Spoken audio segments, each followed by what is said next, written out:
ನಮಸ್ತೆ ಕರುನಾಡು, ಎಲ್ಲರೂ ಹೇಗಿದ್ದೀರಾ? ಎಲ್ಲರೂ ಚೆನ್ನಾಗಿದ್ದೀರಾ ಅಂತ ಅಂದ್ಕೊಳ್ತಾ ಇದ್ದೀನಿ. ಇವತ್ತು ನಾವು ಕಬ್ಬನ್ ಪಾರ್ಕಿಗೆ ಬಂದಿದ್ವಿ, ಸಂಡೇ ಅಂತ, ವೀಕೆಂಡ್ ಅಂತ. ಇಲ್ಲಿ ನಾನು ವಿಶೇಷವಾಗಿ ಒಂದು ಪಪೆಟ್ ಡ್ಯಾನ್ಸ್ನ ನೋಡಿದೆ. ಇದನ್ನು ಏನಂತ ಹೇಳ್ತಾರೆ, ಕೀಲು ಕುಣಿತ ಅಂತ ಹೇಳ್ತಾರೆ ಅಲ್ವಾ. ತುಂಬ ಚೆನ್ನಾಗಿ ಮಾಡಿಸ್ತಾ ಇದ್ರು, ತುಂಬ ಇಷ್ಟ ಆಯಿತು. ಈ ಥರ ಕಲೆ ತುಂಬ ಕಡಿಮೆ ಆಗೋಗಿದೆ, ನಾನಂತೂ ನೋಡೇ ಇರಲಿಲ್ಲ.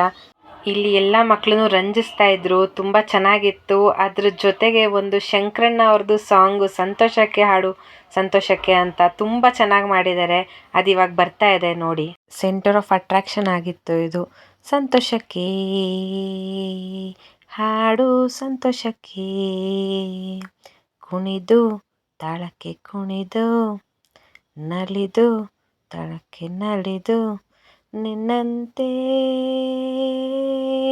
ಸಂತೋಷಕ್ಕೆ ಹಾಡು ಸಂತೋಷಕ್ಕೆ. ಈ ಹಾಡಿಗೆ ಎಷ್ಟು ಚೆನ್ನಾಗಿ ಮಾಡಿದ್ದಾರೆ. ಇದನ್ನು ನಾನು ಅದೇ ಹಾಡು ಹಾಕಿದ್ರೆ ಕಾಪಿರೈಟ್ ಬಂದ್ಬಿಡುತ್ತೆ ಅಂತ ನಾನೇ ಹಾಡಿದ್ದೀನಿ. ಆದರೆ ತುಂಬ ಚೆನ್ನಾಗಿತ್ತು ಅಲ್ಲಿ ನೋಡೋದಕ್ಕೆ. ಆ ಸಾಂಗಿಗೂ, ಆ ಬೀಟ್ಸ್ಗೆ, ಅದು ಮಾಡ್ತಾ ಇರೋ ಡ್ಯಾನ್ಸ್ಗೆ ಅಷ್ಟೇ ತುಂಬ ಚೆನ್ನಾಗಿ ಅಚ್ಚುಕಟ್ಟಾಗಿ ಮಾಡ್ತಾಯಿದ್ರು. ನನಗಂತೂ ತುಂಬಾ ಖುಷಿ ಆಯಿತು ಇದನ್ನು ನೋಡಿ.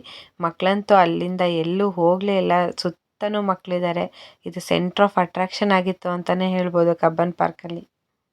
ನಿಜವಾಗ್ಲೂ ಈ ಕಲಾವಿದರಿಗೆ ತುಂಬ ದೊಡ್ಡ ಥ್ಯಾಂಕ್ಸ್ ಹೇಳಬೇಕು. ನಾನಂತೂ ಪಪೆಟ್ ಡ್ಯಾನ್ಸ್ ಎಲ್ಲೂ ನೋಡೇ ಇರಲಿಲ್ಲ ಲೈವ್ ಆಗಿ. ಅಷ್ಟು ಹತ್ತಿರದಿಂದ ತುಂಬ ಮುಂದೆಯಿಂದ ನೋಡೋ ಭಾಗ್ಯ ನನಗೆ ಸಿಕ್ಕಿದೆ. ಇವ್ರ ಹೆಸರು ನಾನು ಕೇಳೋಕ್ಕಾಗಲಿಲ್ಲ, ತುಂಬ ಅರ್ಜೆಂಟಲ್ಲಿ ನಾನು ಬಂದುಬಿಟ್ಟೆ. ಆದರೂ ಏನೇ ಆಗಿರಲಿ, ಅವರು ತುಂಬ ಒಳ್ಳೆ ಕಲಾವಿದರು, ತುಂಬ ಚೆನ್ನಾಗಿ ಮಾಡ್ತಾಯಿದ್ದಾರೆ. ಹೀಗೆ ದೇವರು ಅವ್ರಿಗೆ ಒಳ್ಳೇದು ಮಾಡಲಿ, ಎಲ್ಲ ಮಕ್ಕಳನ್ನು ರಂಜಿಸಲಿ, ಎಲ್ಲರನ್ನೂ ರಂಜಿಸಲಿ, ಇನ್ನೂ ಶಕ್ತಿ ಕೊಡಲಿ ದೇವರು ಅವ್ರಿಗೆ ಅಂತ ಕೇಳ್ಕೊತೀನಿ. ಆದರೆ ತುಂಬಾ ಚೆನ್ನಾಗಿತ್ತು ನೋಡಿ. ಅವ್ರು ಆಡಿಸ್ತಾ ಇರೋದು, ಅವ್ರ ಕೈಯಲ್ಲಿ ಟ್ಯಾಗ್ ಇದೆ, ಎಷ್ಟು ಚೆನ್ನಾಗಿ ಆಡ್ತಾ ಇದೆ ಅಂತ. ಆ ಸಾಂಗ್ ತುಂಬ ಚೆನ್ನಾಗಿತ್ತು. ಸಾಂಗ್ ಜೊತೆ ಮೂಡ್ ಬಂದಿದ್ರೆ ಚೆನ್ನಾಗಿರ್ತಿತ್ತು, ಬಟ್ ಸಾಂಗ್ ಇರೋದಕ್ಕೆ ಕಾಪಿರೈಟ್ ಆಗ್ತಾ ಇದ್ದಾರೆ. ನೀವು ಯಾರಾದರೂ ಬೆಂಗಳೂರಲ್ಲಿರೋರಾದರೆ one day trip, weekend plan ಏನಾದರೂ ಮಾಡ್ತಾ ಇದ್ದೀರಾ ಅಂತಂದರೆ ಕಬ್ಬನ್ ಪಾರ್ಕ್ ಹೇಳಿ ಮಾಡಿಸಿದ್ದ ಸ್ಥಳ ಅಂತಲೇ ಹೇಳ್ಬೋದು ಚಿಕ್ಕ ಮಕ್ಕಳಿಗೆ. ಇದು ಬಜೆಟ್ ಫ್ರೆಂಡ್ಲಿ ಕೂಡ. ನೀವು ಅಲ್ಲಿ ಹೋದ್ಮೇಲೆ ಇಲ್ಲ ಇದು ಬಜೆಟ್ ಇಲ್ಲ, ಅದು ಮಾಡೋಕ್ಕಾಗಲ್ಲ, ಆಡ್ಸೋಕ್ಕಾಗಲ್ಲ ಅನ್ನೋ ಥರ ಏನಿಲ್ಲ. ಬಜೆಟ್ ಫ್ರೆಂಡ್ಲಿ, ಒನ್ ಡೇ ಪೂರ್ತಿ ಬೆಳಗ್ಗೆಯಿಂದ ಈವ್ನಿಂಗ್ವರೆಗೂ ಇಲ್ಲೇ ಆಗುತ್ತೆ. ನೋಡಿದ್ರಿ ಅಲ್ವಾ ಸ್ನೇಹಿತರೆ, ಎಷ್ಟು ಚೆನ್ನಾಗಿತ್ತು ಈ ಕೀಲು ಕುಣಿತ ಅಂತ. ನನಗಂತೂ ತುಂಬಾ ಖುಷಿ ಆಯಿತು, ಮಕ್ಕಳು ಕೂಡ ತುಂಬಾ ಖುಷಿಪಟ್ಟರು. ನೀವು ಕಬ್ಬನ್ ಪಾರ್ಕಿಗೆ ಬಂದರೆ ಇದನ್ನು, ಈ ಕೀಲು ಕುಣಿತ ಮೇ ಬಿ ಯಾವಾಗಲೂ ಸಿಗಲ್ಲ ಅನಿಸುತ್ತೆ. ಅವ್ರು ಏನಾದರೂ ಸಿಕ್ಕಿದ್ರೆ ನೀವು ನೋಡಿ, ತುಂಬ ಖುಷಿಯಾಗುತ್ತೆ.